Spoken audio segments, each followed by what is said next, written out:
Hello student, welcome to Ashish classes PCM PCB. बच्चों, आज के लेक्चर में हम बात करेंगे क्लास 10th साइंस के 50 इंपॉर्टेंट टॉपिक। ये 50 इंपॉर्टेंट टॉपिक इतने इंपॉर्टेंट है कि यहाँ से आपको पूरा का पूरा पेपर आपको देखने को मिलेगा। यानी अगर आप इन 50 टॉपिक को कंप्लीट कर लेते हैं, तैयार कर लेते हैं, तो आपका जो क्लास 10th का साइंस का पेपर है वो पूरा का पूरा पेपर यहीं से फंसेगा। ठीक है, तो चलिए हम स्टार्ट करते हैं वीडियो को और देखते हैं वो 50 इंपॉर्टेंट टॉपिक कौन कौन से हैं। तो आप लोग वीडियो को पूरा जरूर देखिएगा और चैनल पे नए हैं तो चैनल को सब्सक्राइब करिएगा और वीडियो को लाइक और शेयर करिएगा। 50 इंपॉर्टेंट टॉपिक की बात करते हैं क्लास 10th साइंस की। तो बात करते हैं बेटा, यहाँ पर सबसे पहला जो इंपॉर्टेंट टॉपिक है हमारा कॉम्बिनेशन रिएक्शन। कॉम्बिनेशन रिएक्शन जो केमिस्ट्री का फर्स्ट चैप्टर है उसी से ये टॉपिक है हमारा, कॉम्बिनेशन रिएक्शन इंपॉर्टेंट टॉपिक है। साथ ही साथ हम बात करेंगे जो सेकंड इंपॉर्टेंट टॉपिक है वो हमारा है डीकम्पोजिशन रिएक्शन। डीकम्पोजिशन रिएक्शन आप जानते हो किसी चीज का डीकम्पोज हो जाना। ठीक है, उसके बाद में जो थर्ड इंपॉर्टेंट टॉपिक आता है exothermic and endothermic reaction. Fourth topic जो कि आता है हमारा बैलेंसिंग इक्वेशन। देखो, बैलेंसिंग इक्वेशन जो है आपका बहुत ही ज़्यादा इंपॉर्टेंट टॉपिक है। इसमें क्या होता है कि आपके पेपर में कुछ इक्वेशन दी जाती हैं जो कि बैलेंस नहीं होती है। उन इक्वेशंस को हमें क्या करना होता है, बैलेंस करना होता है। और यहाँ से क्वेश्चन हर साल आपके बोर्ड एग्जाम में बनता है। अगर आप प्रीवियस ईयर पेपर देखते हो बेटा तो इन्हीं टॉपिक से सारा का सारा पेपर आपको दिखेगा। ओके, उसके बाद में रेडॉक्स रिएक्शन आप जानते हो काफी इंपॉर्टेंट है। रेडॉक्स रिएक्शन पूछी जाती है, यहां से क्वेश्चन बनता है। टॉपिक नंबर 6 आता है बेटा जो हमारा है एसिड बेस सॉल्ट। इनकी बेसिक जानकारी लेना है, यानी एसिड क्या होते हैं इसकी डेफिनेशन हमें आनी चाहिए, बेस क्या होते हैं, सॉल्ट क्या होते हैं, इनकी डेफिनेशन आपको रट लेनी है। ओके, उसके बाद में preparation method of baking soda, preparation method of washing soda, plaster of Paris इसका भी प्रिपरेशन मेथड, यानी इन तीनों का प्रिपरेशन मेथड बहुत इंपॉर्टेंट है। हर साल यहाँ से क्वेश्चन आपके पेपर में आपको देखने को मिलता है। टॉपिक नंबर जो 10 है हमारा न्यूट्रलाइजेशन रिएक्शन, बहुत इंपॉर्टेंट टॉपिक है, इसको भी आप रट लीजिएगा, यहाँ से भी क्वेश्चन देखने को मिलेगा। उसके बाद में आ जाता है आपका इलेक्ट्रोकेमिकल सीरीज, बहुत इंपॉर्टेंट है, यहां से क्वेश्चन आप प्रीवियस ईयर बोर्ड एग्जाम में देखे होंगे। Saturated and unsaturated hydrocarbon important topic है। 13 नंबर का इंपॉर्टेंट टॉपिक है आपका आईयूपीएसी नॉमेनक्लेचर। आईयूपीएसी नॉमेनक्लेचर बहुत इंपॉर्टेंट है बेटा, यहां से क्वेश्चन आपको ज्यादा देखने को मिलेगा।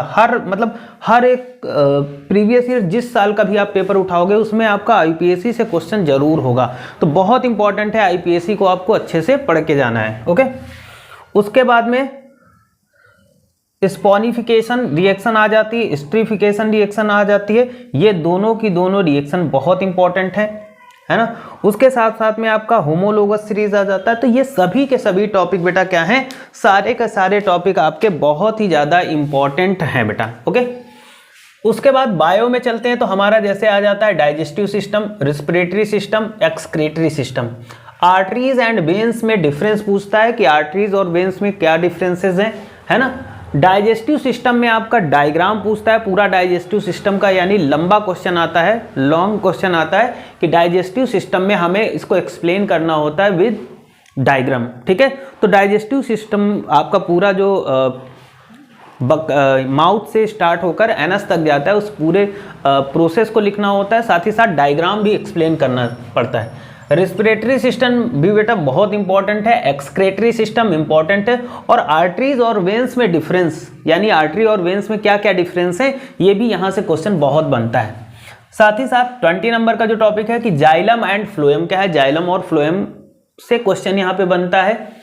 उसके बाद में नर्व सेल स्ट्रक्चर, बहुत इंपॉर्टेंट टॉपिक है, structure of nerve cell important है। इसमें भी क्या होता है, आपको क्वेश्चन पूछता है write the structure of nerve cell, तो स्ट्रक्चर बनाना होता है, साथ ही साथ में उसको एक्सप्लेन करना होता है। Structure of human brain important topic है। और reflex action very very important, reflex action ये भी टॉपिक, यहाँ से भी क्वेश्चन आपके पेपर में पूछा जाता है।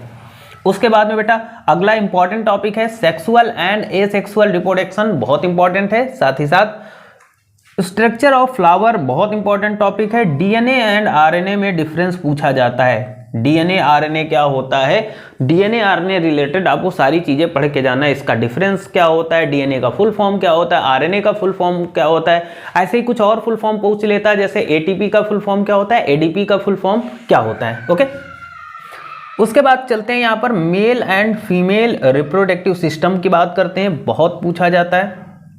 यहाँ से क्वेश्चन बनता है, बहुत इंपॉर्टेंट है। जैसे यहाँ से क्वेश्चन आपसे बहुत सारे प्यूबर्टी एज से रिलेटेड, बहुत सारे मेंस्ट्रुअल साइकिल से रिलेटेड भी क्वेश्चन यहाँ से आपको देखने को मिलेंगे, ठीक है। पॉलिनेशन क्या होता है और उसके टाइप क्या होते हैं, इंपॉर्टेंट टॉपिक है, ये बहुत ही ज़्यादा इंपॉर्टेंट टॉपिक है, ओके। उसके बाद हेरिडिटी में चलते हैं, मेंडल्स लॉ ऑफ हेरिडिटी, बहुत इंपॉर्टेंट टॉपिक्स हैं। मेंडल्स लॉ इंपॉर्टेंट टॉपिक में रखिएगा इसको बेटा। उसके बाद में मोनोहाइब्रिड क्रॉस क्या होता है, डाई हाइब्रिड क्रॉस क्या होता है बेटा। मोनोहाइब्रिड क्रॉस, आप डाई हाइब्रिड क्रॉस का मतलब समझते हो। मोनोहाइब्रिड का मतलब होता है कि जैसे मान लो दो पीले यानी येलो रंग के अगर फ्लावर ले लिया जाए, उनके बीच में अगर क्रॉसिंग कराई जाए, मतलब एक ही टाइप के दो फ्लावर ले लो तो उनके बीच में क्रॉसिंग कराई जाए तो इसको बोलते हैं मोनोहाइब्रिड। डाई हाइब्रिड में क्या होता है, दो डिफरेंट फ्लावर्स के बीच में क्रॉसिंग कराया जाएगा, उसको डाई हाइब्रिड क्रॉस बोलते हैं, okay.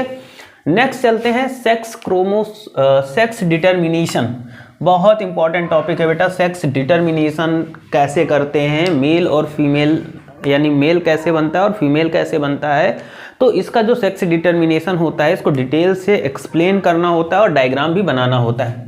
Right the short note of chromosome, chromosome के ऊपर आपको शॉर्ट नोट लिखने को आता है, इंपॉर्टेंट टॉपिक है। नेक्स्ट जो टॉपिक है यहाँ पर रिफ्लेक्शन ऑफ लाइट, उसके बाद में image formation by concave and convex mirror, ठीक है। Convex and concave mirror base पे इमेज फॉर्मेशन, और इनका जो फॉर्मूला आता है उससे न्यूमेरिकल भी यहाँ से इस चैप्टर से बनते हैं। Formation of image from the lens, lens के थ्रू इमेज फॉर्मेशन, और इसके न्यूमेरिकल इंपॉर्टेंट होते हैं। रिफ्रैक्शन ऑफ लाइट बहुत इंपॉर्टेंट है, रिफ्रैक्शन ऑफ लाइट और रिफ्लेक्शन ऑफ लाइट दोनों टॉपिक बहुत इंपॉर्टेंट है। पावर ऑफ लेंस यहाँ पर आ जाता है ना, ये भी इंपॉर्टेंट है। मायोपिया, हाइप्रोपिया ये क्या होता है, ठीक है, ये दोनों टॉपिक बहुत इंपॉर्टेंट है। देखो सारे के सारे टॉपिक इंपॉर्टेंट है, पेपर आपका इन्हीं टॉपिक को तैयार कर लोगे तो आपको पेपर में इससे बाहर कुछ भी नहीं देखने को मिलेगा। स्ट्रक्चर ऑफ ह्यूमन आइज की बोलते हैं, तो ह्यूमन आइज का स्ट्रक्चर बेटा बहुत ज़्यादा इंपॉर्टेंट होता है ना। नेक्स्ट जो टॉपिक 41 होता है dispersion of light, important topic है बेटा। डिस्पर्जन ऑफ लाइट कैसे होता है, ओम्स लॉ बहुत ही ज़्यादा इंपॉर्टेंट है, बहुत ही ज़्यादा वेरी इंपॉर्टेंट में है ना। ओम्स लॉ आपको बढ़िया से याद कर लेना है, ओम्स लॉ पूछा जाता है, बहुत इंपॉर्टेंट है, और ओम्स लॉ बेस पे न्यूमेरिकल बहुत सारे पूछे जाते हैं, ठीक है।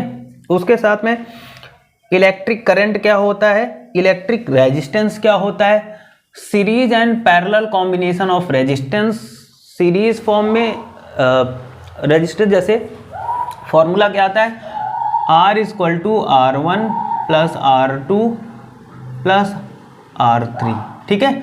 और एक क्या होगा सीरीज और कॉम्बिनेशन में क्या होता है 1/R equal to 1/R1 plus 1/R2 plus 1/R3। तो सीरीज और पैरेलल कॉम्बिनेशन ऑफ रेजिस्टेंस, इनके फॉर्मूले का डेरिवेशन आपको तैयार कर लेना। साथ ही साथ क्या होता है, इन फॉर्मूलों के बेस पे जो न्यूमेरिकल आते हैं उन न्यूमेरिकल को अच्छे से प्रिपेयर करना है। उसके बाद बेटा इंपॉर्टेंट टॉपिक आ जाता है Fleming's left and right hand rule. Fleming के लेफ्ट और राइट हैंड का रूल जो आता है वो बहुत इंपॉर्टेंट है। साथ ही साथ हम बात करेंगे 47 नंबर टॉपिक की, बायो-सेवर्ट लॉ। तो बायो-सेवर्ट जो लॉ होता है बहुत इंपॉर्टेंट है, इसको आप अच्छे से प्रिपेयर कीजिएगा। उसके बाद में हम बात करते हैं मैग्नेटिक लाइंस ऑफ फोर्स या मैग्नेटिक फील्ड लाइंस की बात करते हैं, यहाँ पर आपको इनको प्रिपेयर करके जाना है, ओके। उसके बाद में ओजोन लेयर डिप्लेक्शन आपको प्रिपेयर करके जाना, बहुत इंपॉर्टेंट टॉपिक है ये, इसको हल्के में मत लीजिएगा। और सोर्स ऑफ एनर्जी इंपॉर्टेंट है। साथ ही साथ कुछ और टॉपिक हैं जैसे फोटोसिंथेसिस प्रोसेस क्या होती है, light reaction and dark reaction क्या होती है ना, ये टॉपिक भी आपको तैयार करके जाना है। तो ये 50 इंपॉर्टेंट ऐसे इंपॉर्टेंट टॉपिक हैं जो आपके पेपर के लिए बहुत ही ज़्यादा इंपॉर्टेंट है, यानी इनसे आपका लगभग पेपर आपका देखने को मिलेगा। अप्रॉक्स पूरा का पूरा पेपर आपको इन्हीं टॉपिक से देखने को मिल जाएगा। अगर आप इतनी प्रिपरेशन कर सकते हैं, कर लेंगे, तो ये मानिए कि आपका क्लास 10th का साइंस के पेपर में बहुत ही अच्छा स्कोर आपको होगा। यानी पूरा का पूरा टॉपिक या जो दिया गया है इसी से पूरा का पूरा पेपर आपको देखने को मिलेगा। यानी सारे क्वेश्चन आंसर आपको यहीं से मिल जाएंगे। बस इन 50 टॉपिक को आपको क्या करना है कि इन 50 टॉपिक को आपको एक कॉपी में लिख लेना और इनका सल्यूशन कर लेना है, ठीक है। और अगर आप नहीं कर सकते हैं सल्यूशन इनका तो कमेंट करके बताइएगा, तो मैं क्या करूँगा एक लेक्चर में ये जितने के जितने टॉपिक हैं इन सभी टॉपिक का सल्यूशन आराम से करवा दूंगा, ताकि आपको आसानी से आप साइंस की प्रिपरेशन कर सकें। तो कमेंट करके ज़रूर बताइएगा। अगर आप खुद कर सकते हैं तो करिएगा, नहीं कर सकते तो आप कमेंट करके मुझे ज़रूर बताइएगा। तो आज के लिए इतना ही रखते हैं। चैनल पे नए हैं तो चैनल को सब्सक्राइब जरूर कर लीजिएगा। वीडियो को जितना हो सके लाइक और अपने दोस्तों के पास शेयर करिएगा, ताकि वीडियो ज़्यादा से ज़्यादा लोगों के पास पहुँचे और ज़्यादा से ज़्यादा बच्चे इसको देख करके अपनी प्रिपरेशन को अच्छी कर सकें। ओके, तो आज के लिए इतना ही रखते हैं।